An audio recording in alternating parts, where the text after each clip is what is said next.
Hi everyone, नमस्कार। आज week ख़त्म हो गया बिकॉज़ कल इंडिपेंडेंस डे है एंड सभी सब्सक्राइबर्स को happy independence day. So now with end of this week we also got a positive weekly close. तो जिसका हम वेट कर रहे थे कि कब हमको ये पॉजिटिव क्लोज मिलेगा, because we had 6 negative consecutive back-to-back closes, and which is very rare. And as I mentioned in one of the videos in past week कि ऐसा 3-4 बार ही हुआ है अभी तक, और जब भी हुआ है तब तक मार्केट गिरा ही है। मतलब ये पॉजिटिव आने के बाद भी चांस है कि फिर से और गिरावट आ सकती है। तो now that we have a positive close, that means कि ये वाला जो मूव था ये अभी ख़त्म हो गया। और ये मूव अगर हम डेली में जाते हैं तो वी सॉ दैट इसके अंदर वी कैन काउंट 15 लेग्स, जो एक्चुअली एक करेक्टिव काउंट है। और उसको हमने इस तरह से मार्क किया है कि this is W, this is X, ये होल थिंग यहाँ तक वाई है एंड ये एक्स है, देन जेड है। एंड इस वाई के अंदर में we have this W X Y X Z. So basically जो y है, y itself is a combination of triple zigzag, zigzag zigzag 3 3 3 3 3 kind of structure। ठीक है, तो अब अगर हम बिगर पिक्चर देखें, okay let me go to weekly I think. तो यहाँ से अगर हम देखें तो यहाँ पे हमारा ये जो थर्ड है ग्रीन वाला, ये थर्ड वेव यहाँ ख़त्म हुआ था। उसके बाद से अब ये फोर्थ चल रहा है। तो अब फोर्थ में भी हमें ये वाली जो लेग थी ये डब्ल्यू थी, ये एक्स है, और हम एक्सपेक्ट कर रहे हैं कि अब ये वाई चल रही है ऑन द डाउन साइड। और जब वाई ख़त्म होगी तो basically we will get our 4।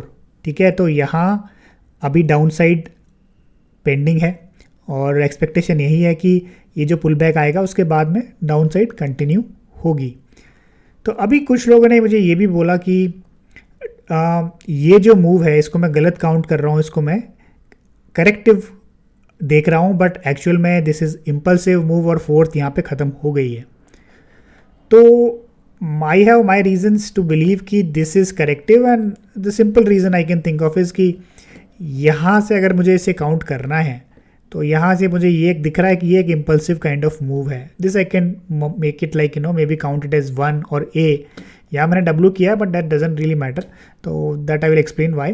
तो ये अगर मान लो कि ये 1 हो गया, ये 2 हो गया नीचे, इसके बाद में ये आपकी थर्ड होगी। ठीक है, एंड देन ये जो 3 वेव का स्ट्रक्चर है ए बी सी और डब्ल्यू एक्स वाई, ये आपका 4 होगा, and then this will be 5।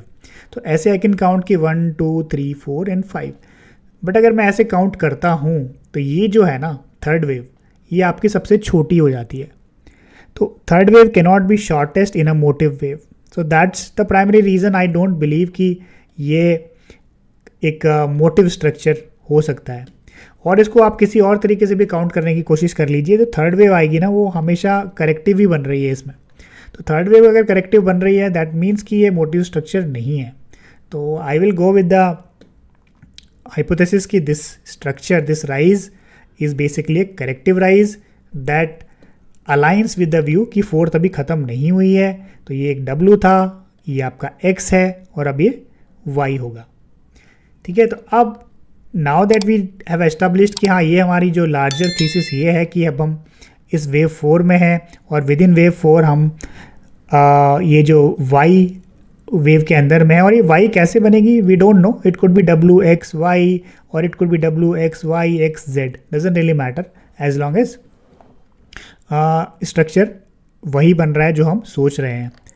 और अगर for a moment if I even believe कि ये अगर एक मोटिव स्ट्रक्चर है, एक बार अगर मान भी लेते हैं हाइपोथेटिकली कि चलो ठीक है ये आपका मोटिव स्ट्रक्चर है, even then it would mean कि ये जो था आपका 4 यहाँ ख़त्म हो गया, तो ये बेसिकली आपका 1 ऑफ 5 है, करेक्ट।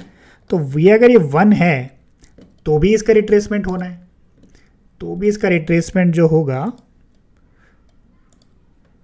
इसने भी 38.2% भी नहीं किया, तो अगर ये 1 है तो 2 होना है, और 2 वेव्स जो होती हैं, wave 2 are typically more than 50%, 61.8%, right. तो इवन इन दैट केस अगर मैं ऐसा मान भी लूँ, जो मैं नहीं मान रहा हूँ, बट अगर मैं मान भी लूँ कि अगर ये ठीक है, ये आपका करेक्टिव स्ट्रक्चर नहीं है, मोटिव स्ट्रक्चर है, इवन देन इसमें अभी डाउन साइड बची है, तो ये आपका ये जो करेक्शन होना है, अगर 2 है, ये 1 है और ये 2 है, तो this is evolving as a WXY even then. तो इवन देन इसमें डाउन साइड बची हुई है, तो it could be 50%, it could be 61.8% और anything in between, right.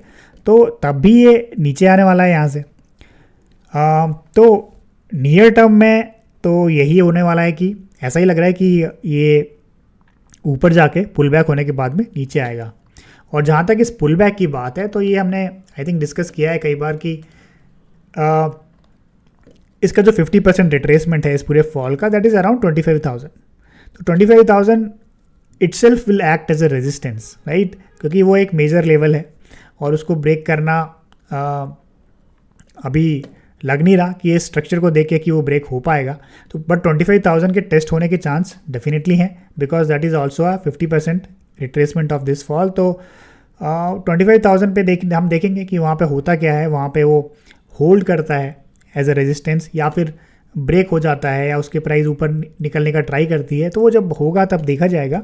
But अभी तो मुझे यही लगता है कि 25,000 should hold on a closing basis on daily and weekly at least. तो दैट वुड कन्फर्म कि हाँ, ये जो स्ट्रक्चर है वो करेक्टिव स्ट्रक्चर ही होने वाला है जो राइज होगा। और विद इन दैट राइज अभी तक हमें जो दिख रहा है, ये एक लेग बनी है, फिर ये सेकेंड लेग बनी है और ये थर्ड लेग चल रही है। और ये जो एक लेग हमें बनी है, ये वाली जो है, ये भी 3 वेव है। तो अगर मैं ओवरली में इससे देखूँ तो ये वाला वो राइज है, तो ये भी you can see this is 1, 2 and 3। उसके बाद ये सेकेंड वाला जो था पार्ट है, सेकेंड लेग है, तो this is something like W, this is X and then this is something like Y kind of structure evolving on the upside, right. So मोटा मोटा अब आने वाला जो वीक है उसमें यही रहेगा कि यहाँ पे बाउंस आने के चांसेस हैं, वो बाउंस आएगा 25,000 तक जाने के पूरे चांसेस हैं। 25,000 पे it will find a resistance and वहाँ से एक्सपेक्टेशन यही रहेगा कि वहाँ से it will turn down and come back. तो अगर हम ये भी माने गोइंग बैक कि अगर ये मोटिव स्ट्रक्चर है तभी भी है 50%, 61.8% उतना तो नीचे आने की बनती है। और अगर हम हमारे ओरिजिनल व्यू की बात करें कि नहीं ये वाला एक्चुअल में करेक्टिव स्ट्रक्चर ही है, तो फिर basically we are talking about something like this is W, this is X and then Y, right. So that will be much deeper or it will be at least equal to this leg. So that is the expectation, or worst case scenario it will try to at least test this low, right? So that is low is at around 21,700. तो अभी I think ये एक rise होने वाला है, तो ये rise के बाद में डाउन साइड काफ़ी पेंडिंग है। और जब ये स्टार्ट होगी डाउन साइड तब भी इट्स नॉट लाइक ये वन वे फॉल होगा, गिरता ही चला जाएगा नीचे। There will be bounces in between, ऊपर जाएगा थोड़ा बहुत, नीचे आएगा 38% टू 50%, इवन 61.8% रिट्रेसमेंट हो सकता है उन बाउंसेस में। बट जो ओवरऑल डायरेक्शन है, ओवरऑल जो स्ट्रक्चर है, that should remain bearish till this Y और this fourth is over. So that remains the view and with that I think I will wind up this video.